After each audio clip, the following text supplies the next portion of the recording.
नमस्कार। दोपहर की खबरों में आपका स्वागत है। मैं हूं आपके साथ मनूरा सक्सेना। दोपहर के 2 बजने वाले हैं। बात सबसे पहले बुलेटिन में पाकिस्तान की करते हैं, क्योंकि पाकिस्तान में इस वक्त राजनीतिक उथल पुथल बेहद तेज हो गई है।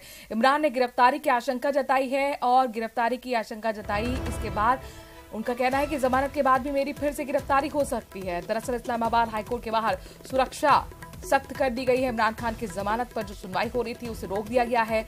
जुमे की नमाज के बाद एक बार फिर सुनवाई होगी। 2:30 बजे एक बार फिर जमानत पर सुनवाई होगी। इस्लामाबाद हाईकोर्ट में सुनवाई को रोक दिया गया है। जुमे की नमाज के बाद इमरान खान की याचिका पर सुनवाई होनी है। रेंजर्स और इमरान समर्थकों के बीच इस बीच कोर्ट के अंदर धक्का मुक्की हुई और इमरान पहले ही आशंका जता चुके हैं कि आज मेरी गिरफ्तारी होगी। इस्लामाबाद हाईकोर्ट में इमरान पर जो सुनवाई चल रही थी उसे रोक दिया गया है। हाईकोर्ट में इमरान समर्थकों की नारेबाजी हुई। रेंजर्स और इमरान के समर्थकों के बीच धक्का मुक्की तक हुई है।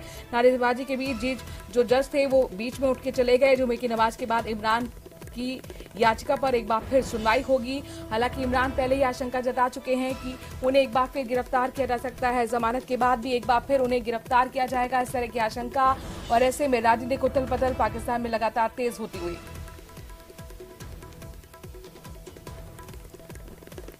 जाने के पाकिस्तान में हालात बेहद तनावपूर्ण बने हुए हैं, लेकिन बावजूद उसके पाकिस्तान अपनी नापाक हरकतों से बाज नहीं आ रहा है। जम्मू कश्मीर में पाकिस्तान की बड़ी साजिश सामने आई है। जम्मू कश्मीर में घुसपैठ की फिराक में आतंकी गुट थे। बॉर्डर लॉन्च पैड से घुसपैठ की कोशिश कर रहे थे। आशंका जब जाहिर की गई तो पाकिस्तान बॉर्डर पर सुरक्षा बढ़ा दी गई है। तो एक तरफ राजनीतिक उथल पुथल पाकिस्तान में है। भुखमरी के कगार पर, कंगाली के कगार पर खड़ा पाकिस्तान, जहां पर हिंसा उत्पात सड़कों पर मचा हुआ है इमरान की गिरफ्तारी के बाद। और ऐसे में पाकिस्तान अपने नापाक मंसूबों को अंजाम देने में पीछे नहीं हट रहा। खबर ये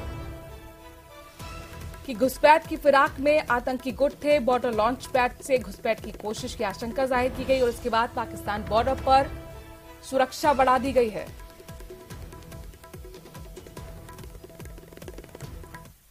और अब आपको जंतर मंतर लिए चलते हैं। दरअसल जंतर मंतर पर कुछ संघ अध्यक्ष ब्रजभूषण सिंह की गिरफ्तारी को लेकर बैठे पहलवानों के धरने का आज 20वां दिन है और शुक्रवार को दिल्ली की राउज एवेन्यू कोर्ट ने मामले की सुनवाई की। कोर्ट के आदेश पर दिल्ली पुलिस ने इस मामले में की गई जांच और कार्रवाई रिपोर्ट पेश की है, जिसमें दिल्ली पुलिस ने कोर्ट को बताया कि आज पहलवानों के 164 के तहत बयान दर्ज किए गए हैं।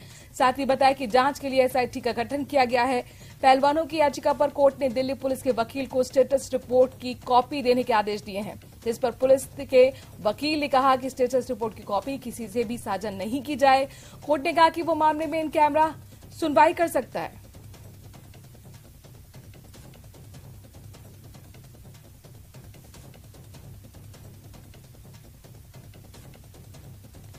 तो ब्रजभूषण के खिलाफ गिरफ्तारी की मांग को लेकर जो याचिका दी गई थी उस पूरे मामले को लेकर आज आपको बता दें कि कोर्ट में भी सुनवाई हुई है और कोर्ट इसमें क्या फैसला देगा ये महत्वपूर्ण होगा देखना।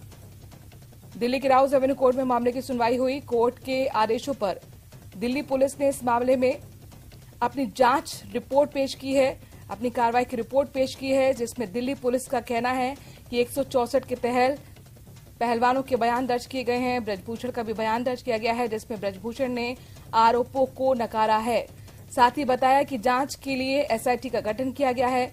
पहलवानों की याचिका पर कोर्ट ने दिल्ली पुलिस के वकील को स्टेटस रिपोर्ट की कॉपी देने के आदेश दिए, जिस पर पुलिस के वकील का कहना है कि स्टेटस रिपोर्ट की कॉपी किसी के साथ भी साझा न की जाए, यानी शेयर न की जाए। कोर्ट ने कहा कि इस मामले में वो इन कैमरा सुनवाई कर सकता है।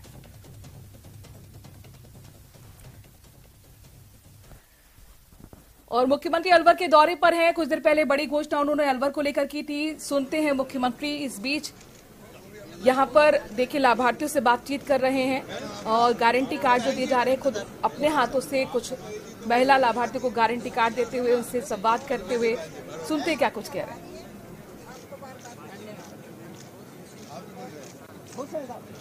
बहुत बहुत धन्यवाद है। कौन सा गांव है आपको? मेरा गांव जोजा का है। अच्छा बहुत शुक्रिया।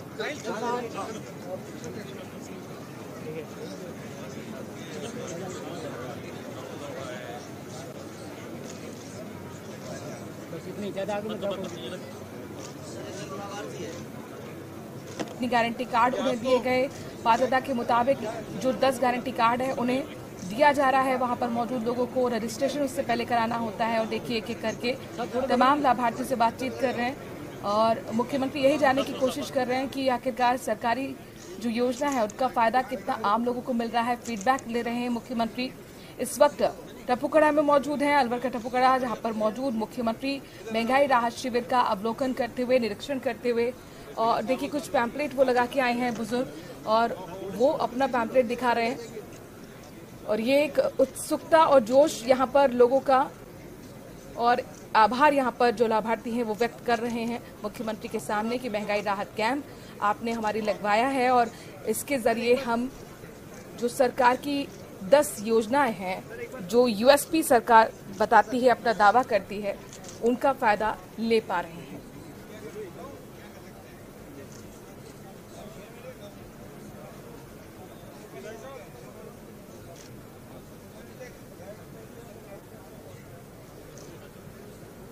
लाभार्थी अपने बीच मुख्यमंत्री पाकर बेहद खुश हैं, उत्साहित हैं और जाहिर तौर पर उनका आभार व्यक्त करते हुए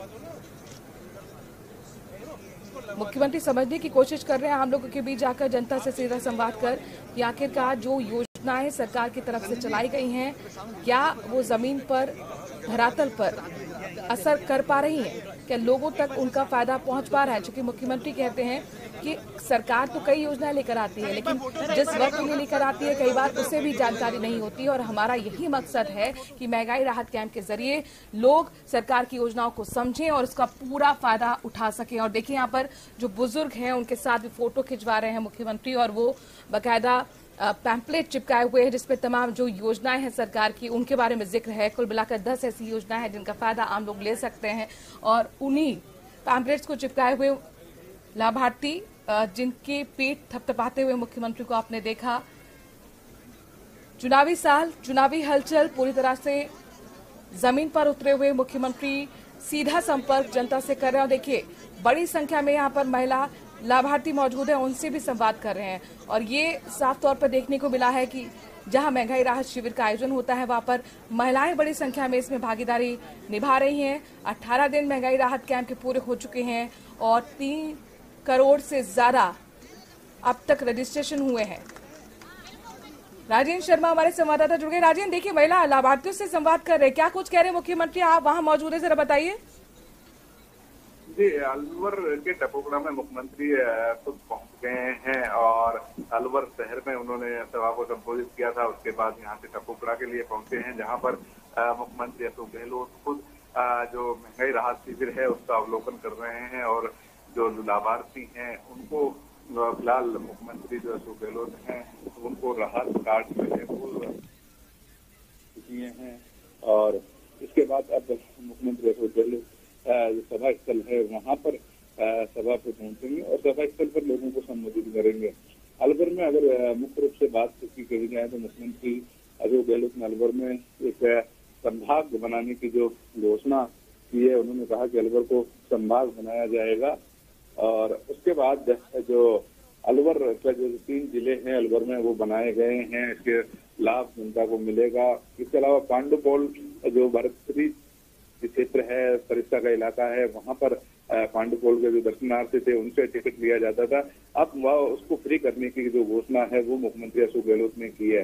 तो अब इस वक्त जो भिवाड़ी का इलाका है टपुकड़ा, वहाँ मुख्यमंत्री अशोक गहलोत, डॉक्टर जितेंद्र सिंह और कैबिनेट मिनिस्टर टीकाराम जूली, स्वतंत्र रावत, विधायक संदीप यादव सहित अनेक जो नेता है, मंत्री हैं, वो वहाँ मौजूद हैं और मुख्यमंत्री जनसभा को संबोधित करेंगे। संबोधित करने के बाद जो मुख्यमंत्री है वो कहीं न कहीं सीधा उनका आरोप है कि जिस तरीके से मीडिया से बात करते हुए उन्होंने कहा था कि प्रधानमंत्री को उनकी मौजूदगी में जिस तरीके से राजनीतिक बयान दिया था उससे कहीं न कहीं ये उसमें उन्होंने नाराजगी जताई कि मुख्यमंत्री के रहते हुए इस तरीके से बयानबाजी नहीं करनी चाहिए थी। तो जब सचिन पायलट ने सवाल किया तो मुख्यमंत्री सवाल को टाल गए।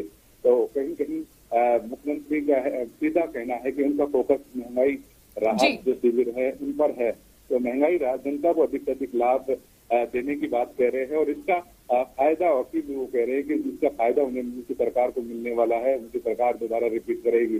वहीं जनता का उन्होंने आभार भी जताया है कि जो अलवर में सबसे अधिक कांग्रेस की सीट इधर आई है मेवात के इलाके में, जिससे उनकी सरकार बनी थी।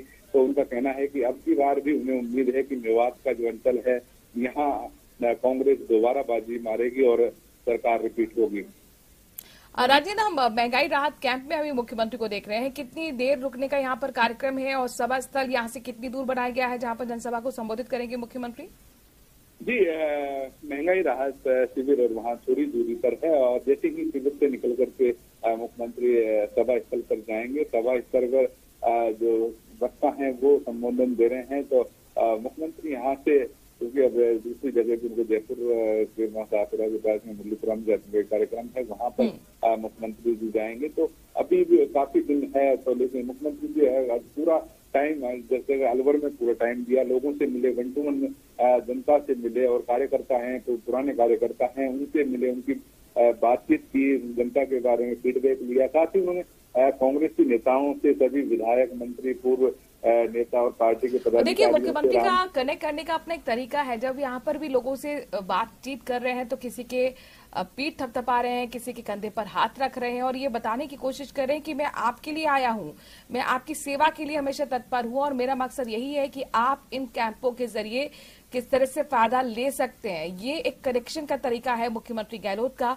शुक्रिया राजेंद्र, तमाम जानकारी हम तक पहुंचाने के लिए। देखिए, कैंप से बाहर निकल रहे हैं मुख्यमंत्री, कुछ ही देर में सभा स्थल पर पहुंचेंगे। देखना होगा टपुकाड़ा के लिए क्या बड़ी सौगात देंगे, चूंकि अलवर के लिए बड़ी घोषणा उन्होंने कुछ देर पहले ही की। उनका कहना है कि जब भी नया संभाग बनेगा तो वो अलवर होगा। बहरहाल, खबरों में आगे बढ़ते हैं। उत्तर प्रदेश के मुख्यमंत्री योगी आदित्यनाथ ने अवैध धर्मांतरण पर आधारित द केरला स्टोरी फिल्म देखी है। लखनऊ के लोक भवन में द केरला स्टोरी की स्पेशल स्क्रीनिंग रखी गई थी, जहां सीएम योगी अपनी कैबिनेट के साथ फिल्म देखने पहुंचे। इस दौरान स्कूल की बच्चियां भी वहां पर मौजूद थीं। यूपी के उप मुख्यमंत्री केशव प्रसाद मौर्य भी मौजूद थे। उनका कहना है कि मैं बहुत खुश हूं कि द केरला स्टोरी को लोक भवन में पूरे कैबिनेट के साथ देखने का मौका मिला है। उन्होंने कहा कि हम पश्चिम बंगाल में इस फिल्म के बैन हटाने की मांग करते हैं। आने वाले समय में पश्चिम बंगाल का भी सच लोगों के सामने आ जाएगा। बहुत व्यक्तिगत तौर से खुश भी हूं कि द केरल स्टोरी फिल्म को आज लोक भवन के अंदर देखने का संपूर्ण मंत्री परिषद के साथ अवसर मिला है और उत्तर प्रदेश सरकार ने इस फिल्म को टैक्स फ्री भी किया है और इसके लिए माननीय मुख्यमंत्री जी को मैं टैक्स फ्री करने के लिए बधाई देते हुए जो केरल पर आधारित जो फिल्म बनाई गई है उस फिल्म का फिल्मांकन करने वाले, चाहे वह निर्माता निर्देशक हों, चाहे अभिनेता और अभिनेत्री हों, सबको मैं अभिनंदन देता हूं। नहीं, मैं नहीं समझ पा रहा हूं कि क्यों कुछ राज्य इस जो मूवी आई है केरला स्टोरी इसको बैन कर रही है, जबकि ये सत्य घटनाओं पर आधारित एक मूवी है जिसको देश के सामने आना चाहिए, लोगों के सामने आना चाहिए, सच्चाई पता होनी चाहिए कि कैसे केरला में किस तरीके के चीज़ों को किया जा रहा है और किस तरीके से सामाजिक असंतुलन पैदा करके आतंकवादी घटनाओं में लोगों को, हमारे देश की बेटियों को ढकेला जा रहा है। ये सच्ची घटनाओं पर आधारित फिल्म है। निश्चित रूप से देखेंगे, क्यों नहीं देखेंगे। सवाल ये है कि जब उत्तर प्रदेश सरकार ने घोषणा की है टैक्स फ्री करेंगे तो फिर क्यों नहीं देखेंगे। और अब आपको एमपी के कटनी लिए चलते हैं, जहां पर आग का तांडव देखने को मिला। प्लास्टिक फैक्ट्री में भीषण आग लग गई, करोड़ों का सामान इसमें जलकर राख हो गया। 15 फायर ब्रिगेड की गाड़ियां मौजूद हैं। आग बुझाने में लगातार दमकल कर्मी जुटे हुए हैं। एमपी का ये कटनी इलाका, जहां पर सतनाम पॉलीमर प्लास्टिक फैक्ट्री है, इसी में आग लगी है और बुझाने में देखिए दमकल की गाड़ियां अब तक 69 राउंड लगाकर पानी डाल चुकी हैं, लेकिन आग जस की तस बनी हुई है। आपको आसमान में काला गुबार, भयंकर काला गुबार नजर आ रहा है और इन तस्वीरों के देख के अंदाजा आप लगा सकते हैं कि कितनी जबरदस्त आग लगी होगी। क्षेत्र में सतनाम पॉलीवियर गुरु नानक प्लास्टिक फैक्ट्री में आज सुबह आग लग गई है, जिसमें लगातार फायर ब्रिगेड के माध्यम से कंट्रोल कराया जा रहा है। अभी भी आग लगी हुई है, कंट्रोल कर लिया जाएगा। वहीं जैसलमेर के सुल्ताना गांव के पास नहरी इलाके के जंगल में बुधवार को एक बार फिर आग लगी। उसका कहर अभी तक जारी है। करीब 4 किलोमीटर का एरिया जिसमें आग फैलती हुई नजर आ रही है। आग को बुझाने में ग्रामीणों के साथ साथ 4 दमकल की गाड़ियां भी लगी हुई हैं। आग से पेड़ पौधे झाड़ियां जलकर राख हो चुके हैं। हालांकि गुरुवार रात को आग पर काबू पा लिया गया था, लेकिन फिर से आग लग गई, जिसके बाद से फिर लगातार आग पर काबू पाने की कोशिश। इस दौरान एसडीएम, तहसीलदार समेत कई अधिकारी, कर्मचारी और ग्रामीण मौके पर हैं। दौसा जिले के खटुम्बर गांव में भी भीषण अग्निकांड हुआ है। अग्निकांड में बुजुर्ग दंपत्ति जल गए। आग लगने की सूचना पर पुलिस और दमकल की गाड़ियां मौके पर पहुंची। आग पर काबू पाया गया, लेकिन तब तक झोपड़ी पूरी तरह से जलकर राख हो चुकी थी। पुलिस ने दोनों को अस्पताल पहुंचाया। हादसे में बुजुर्ग की मौत हो चुकी है, जबकि उनकी पत्नी गंभीर रूप से झुलस गई है। ये गांव खटुम्बर का मामला है। रात्रि 3 बजे के लगभग की घटना है। हमें सूचना मिली कि वहाँ एक ढाणी के अंदर एक छप्पर पोस्ट में आग लग गई। हमारा डीओ मौके पे पहुँचा तो वहाँ जाकर के डाकुड़िया नाम का बावरिया है, उम्र उसकी लगभग 75 साल थी। वो तो मौके पे जल के खत्म हो गया था। पीएम मोदी आज गुजरात के गांधीनगर के दौरे पर हैं। गांधीनगर में उन्होंने अखिल भारतीय प्राथमिक शिक्षक संघ की ओर से आयोजित महासम्मेलन में देश भर के करीब 91,000 शिक्षक जो आए थे उन्हें संबोधित किया। अपने संबोधन में पीएम ने कहा, मुझे भारतीय शिक्षकों के योगदान का वर्णन करते हुए गर्व हो रहा है। जब मैं सऊदी गया तो वहां के शाही परिवार ने मुझसे कहा कि हम आपसे बहुत ज्यादा प्यार करते हैं, क्योंकि हमारी शिक्षा भारत के गुजरात से हुई है। आजादी के अमृत महोत्सव के विकास में शिक्षकों का महत्वपूर्ण योगदान रहा है। सिर्फ देश ही नहीं बल्कि भारत के शिक्षकों ने दुनिया भर को शिक्षा दी है। भूटानी लोगों को भारतीय शिक्षकों ने पढ़ाया है। शिक्षा के क्षेत्र में भारत के योगदान को लेकर WHO के प्रेसिडेंट ने कहा, आप मुझे गिफ्ट दे सकते हैं और सरेआम दे सकते हैं। मैंने सार्वजनिक रूप से उनका नाम तुलसी रखा है। आजादी के अमृत काल में जब भारत विकसित होने के संकल्प के साथ आगे बढ़ रहा है, तो आप सभी शिक्षकों की भूमिका बहुत बड़ी है। गुजरात में रहते हुए मेरा प्राथमिक शिक्षकों के साथ मिलकर के राज्य की पूरी शिक्षा व्यवस्था को बदलने का अनुभव रहा है। एक जमाने में गुजरात में ड्रॉप आउट रेट, जैसा मुख्यमंत्री जी ने बताया, करीब 40% आसपास हुआ करता था, और आज ये, जैसा मुख्यमंत्री जी ने बताया, 3% से भी कम रह गया है। ये गुजरात के शिक्षकों के सहयोग से ही संभव हुआ है। अलवर में मुख्यमंत्री अशोक गहलोत ने बड़ा बयान देते हुए कहा कि हमारी सरकार ने विकास किया है। पीएम को सीएम की मौजूदगी में राजनीतिक बयानबाजी नहीं करना चाहिए। पीएम को मेरी मौजूदगी में ये नहीं कहना चाहिए था कि पिछली सरकार ने कोई काम नहीं किया। अपनी सारी घोषणाएं की सर, और सर ये इस चीज का सर बखान प्रधानमंत्री मोदी भी करते हैं, आप भी बार बार बढ़ाई करते हैं। सर क्या है ऐसा जो सर आपको बेस्ट मुख्यमंत्री बना था पूरे देश में? बड़े काम करते हैं यार। सर हर बार मेरी मौजूदगी के अंदर तो हमारी सरकारों की परफॉर्मेंस 60-70 साल में जो काम हुआ देश के अंदर, कमेंट्स आप सुनते नहीं हो, अच्छी बात है। मुख्यमंत्री बैठा हो, सरकारी प्रोग्राम हो, तब तो फिर हम लोग जाए तो क्यों जाना पड़ता, प्रोटोकॉल के हिसाब से भी सरकारी प्रोग्राम में तो जाना पड़ता है, जाना भी चाहिए, क्योंकि नेशनल हाईवे के प्रोजेक्ट थे, रेलवे के थे जी। उस पर प्रधानमंत्री जी को मैं समझता हूँ मेरी मौजूदगी के अंदर पिछली गवर्नमेंट के वक्त में कुछ हुआ ही नहीं, ये कैसे हो सकता है? ये अच्छी परंपरा नहीं। नंबर 2, बाद में वो शुरू ही गए मान लो आप जी, तो कोई भी बात को मुझे एतराज नहीं, वो पॉलिटिकली वो बहाना दिया अपना, वो मैंने एतराज नहीं किया। मेरा आपने ट्वीट देखा नहीं जी, मैंने ट्वीट किया उसके बाद में कि अच्छी बात नहीं। सर एक बात आपसे जानना चाहते हैं सर, जिस तरीके से आपने कहा कि वसुंधरा ने मेरी सरकार बचाई थी, तो एक तरफ आप कहते थे कि सचिन पायलट को बीजेपी की सरकार गिराने के प्रयास में जोड़ा हो गया था, क्या लगता है ऐसे थी? शिविरों में लगा हूँ मैं, काम के अलावा मुझे दिखता ही नहीं जी। चलिए बढ़ते आगे। जयपुर से अगली खबर है, जहां पर युवा बेरोजगारों ने प्रदर्शन किया है। शहीद स्मारक पर प्रदर्शन कर सरकार तक अपनी आवाज पहुंचाई। तृतीय श्रेणी शिक्षक भर्ती में पद बढ़ाने की मांग है। इसके साथ साथ 48,000 से 60,000 पद करने की प्रमुख मांग के साथ प्रदर्शन किया गया। युवा हल्ला बोल के बैनर तले प्रदर्शन कर रहे हैं।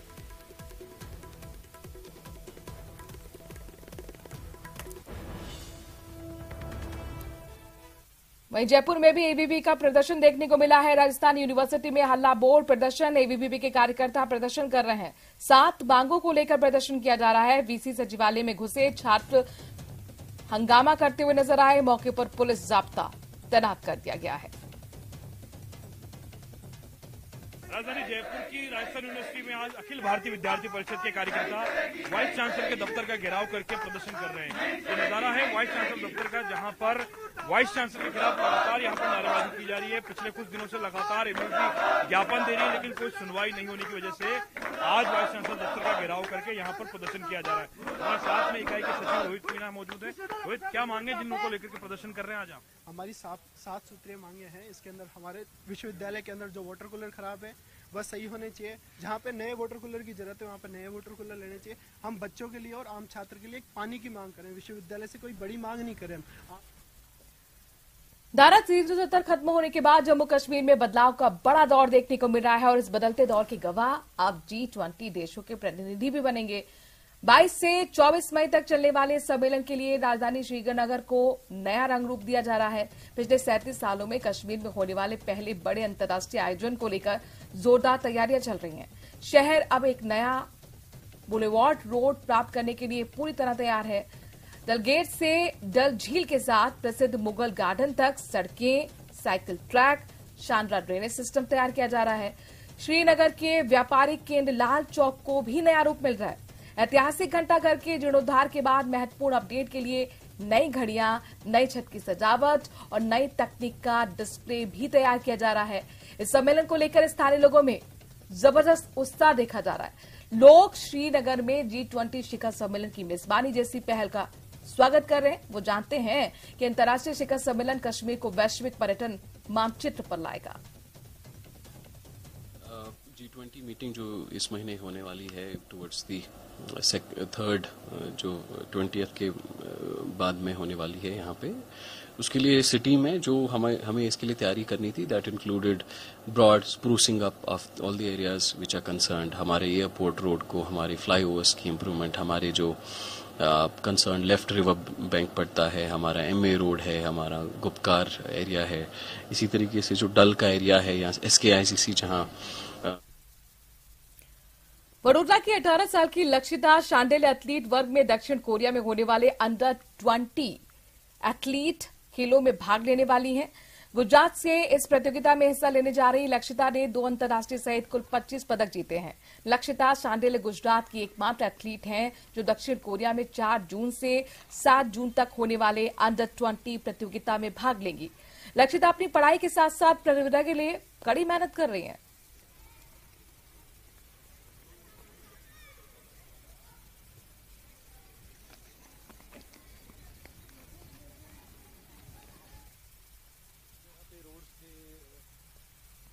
और 1500 मीटर इवेंट है और अभी जो रिसेंटली 21st फेडरेशन कप हुआ था तिरुवन्नामलाई तमिलनाडु में, उसमें मेरा 1500 में गोल्ड। और इसी खबर के साथ इस बुलेटिन में इतना ही। देश और प्रदेश की बाकी खबरों के लिए बने रहिए न्यूज़ 18 राजस्थान के साथ।